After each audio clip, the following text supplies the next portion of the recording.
The movie is set in war-torn Sierra Leone in 1999.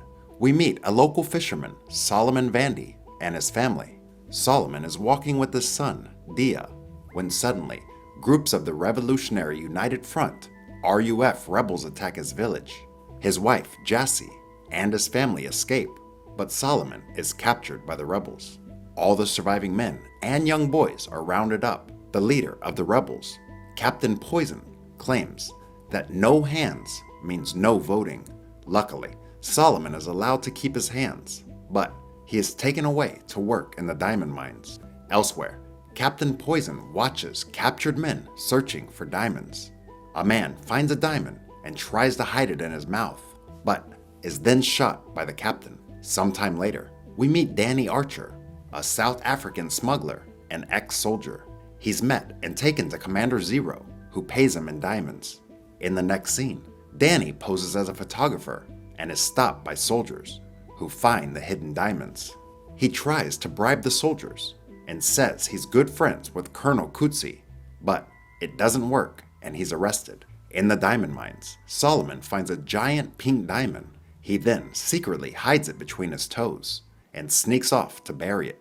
Captain Poison finds him, but as he does, the army attacks and the captain is hurt. Solomon buries the diamond just before he is captured and taken to jail. Later, in the prison, we see Danny, Solomon, and the injured Captain Poison, who asks Solomon where the diamond is. It's the biggest diamond he's ever seen. Danny listens to them talk as the captain is taken away. Danny is eventually set free and makes a plan to get Solomon out of jail. The plan works. Now, Danny and Solomon are both free. Some time passes, and Danny meets Maddie Bowen, a pretty woman at a beachside bar. They talk and flirt, and she asks if he's a smuggler. Danny replies he is a soldier of fortune and laughs. Danny learns that she's a journalist when she asks for information on smuggling and Vandy Cap. He tells her to get lost and walks off. Elsewhere, Dia is found and taken away by the RUF rebels. Danny flies to Cape Town and is brought to see Colonel Kutsi. The colonel is being hired to kill the rebels, and he knows Danny is looking for the big diamond. Somehow, Danny tracks down Solomon as we see Dia and other young boys being beaten by RUF rebels. The children are being brainwashed and turned into child soldiers. Dia is blindfolded and forced to kill a young man. Soon after, Captain Poison makes him a captain in his child army. It's nighttime now, as Danny gets a gun from the beachside bar and bumps into Maddie again. They dance and start to flirt, but things get awkward and she leaves. You can feel the tension building between them. The next day, army soldiers patrol the streets, and things start to get crazy as Danny talks with Solomon about the diamond again. Danny tells Solomon he got him out of jail and says he'll help him find his family. Suddenly, all hell breaks loose as the RUF attacks the city and Danny and Solomon run for their lives. People are dying everywhere as Danny and Solomon run through the streets. Cars are set on fire and people scream as they are shot. With the rebels on one side and the army on the other, Danny and Solomon take cover as the fighting continues. They hide in an old building and Danny watches as the RUF execute the army soldiers. The army has lost the fight. That night, the city burns as the RUF celebrate their victory over the army. The city looks like a war zone as we see child soldiers celebrating. Somehow, Danny and Solomon escape, and the next morning we see them trying to cross a bridge. The bridge is guarded by RUF, so Danny pretends to be Solomon's prisoner and shoots the guards. Solomon looks shocked as he sees how good Danny is with the gun. Sometime later, Danny and Solomon make their way to a base camp. Danny pretends to be a reporter and meets a cool-looking guy with a camera. He asks if he knows Maddie and says he has the story she's looking for. Maddie arrives soon after, and Danny says he has information on Vandy Cap, but Maddie has to help Solomon find his family. She knows Danny is using Solomon, but agrees to help anyway. In the next scene, Maddie tells Solomon she's found his family.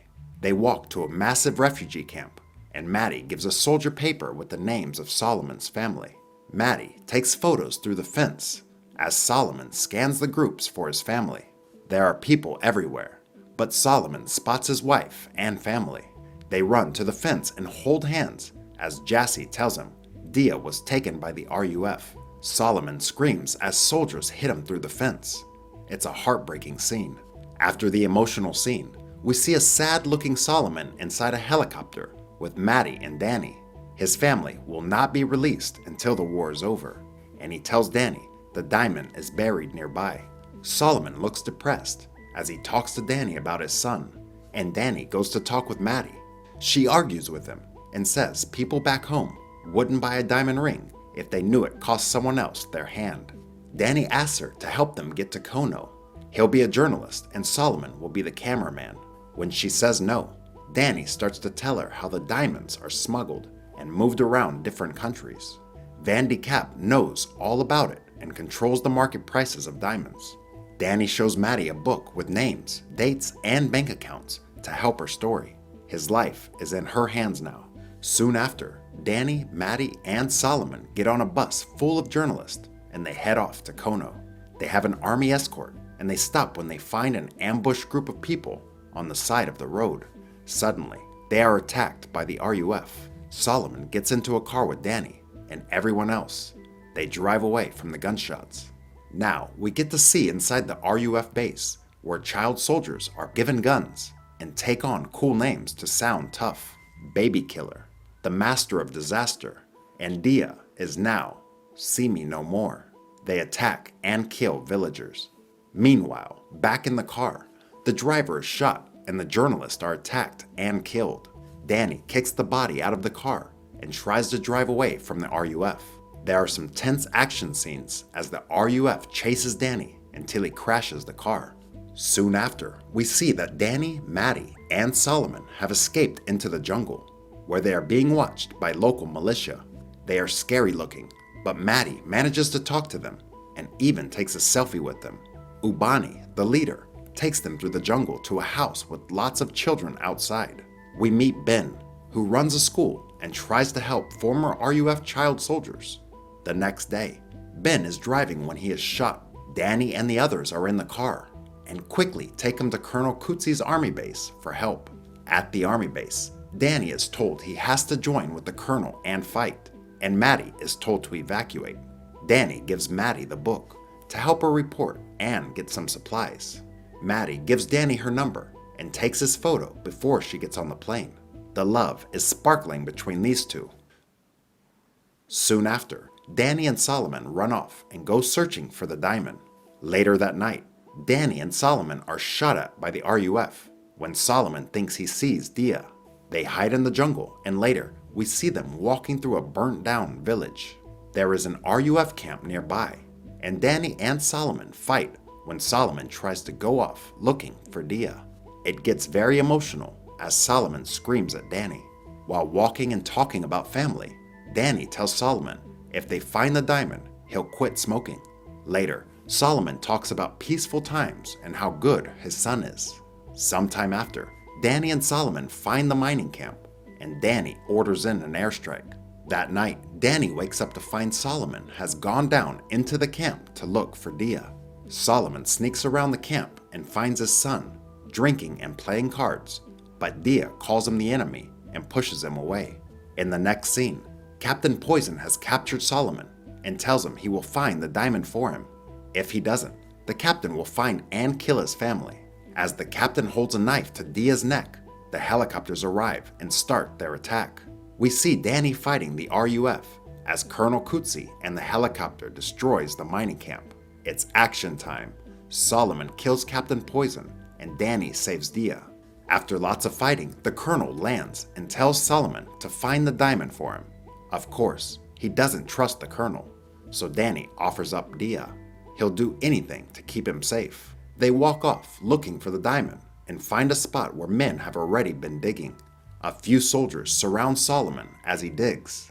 Danny gets Solomon's trust back by saying it's about time he quit smoking, a callback to earlier. They trick the soldiers and Danny shoots the colonel. It's not all good. Danny's been shot. Solomon finds the diamond and Dia pulls a gun on Danny. Solomon stands in front of Danny and tells his son he loves him and it will be okay. They aren't safe just yet. They must run, and Danny calls his pilot in to pick them up. Solomon picks Danny up and carries him up a mountain, but we see Danny is badly hurt. Danny gives Solomon back the diamond and tells him to call Maddie when they land. He says, "Don't trust the pilot," and gives him a gun.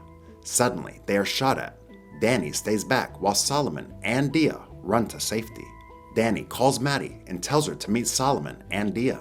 He moans in pain as he lays dying against a big rock, and the plane takes off. He starts to lose his breath as he tells Maddie he's happy they met. Maddie sits with him in the last moments when Danny takes a handful of dirt and takes his last breaths. We then later see Solomon and Maddie in London. Solomon gets in a car where a man offers him a suitcase full of money for his diamond. Solomon wants his family safe and the money too. That night, Solomon is reunited with his family at a small airport. He gives the man the diamond, and we hear the camera clicking. Maddie is taking photos, and we see her writing her article. The movie ends with Solomon reading Maddie's article on blood diamonds in a magazine. We see Danny's picture in the article. Maddie smiles as Solomon walks into a room full of reporters.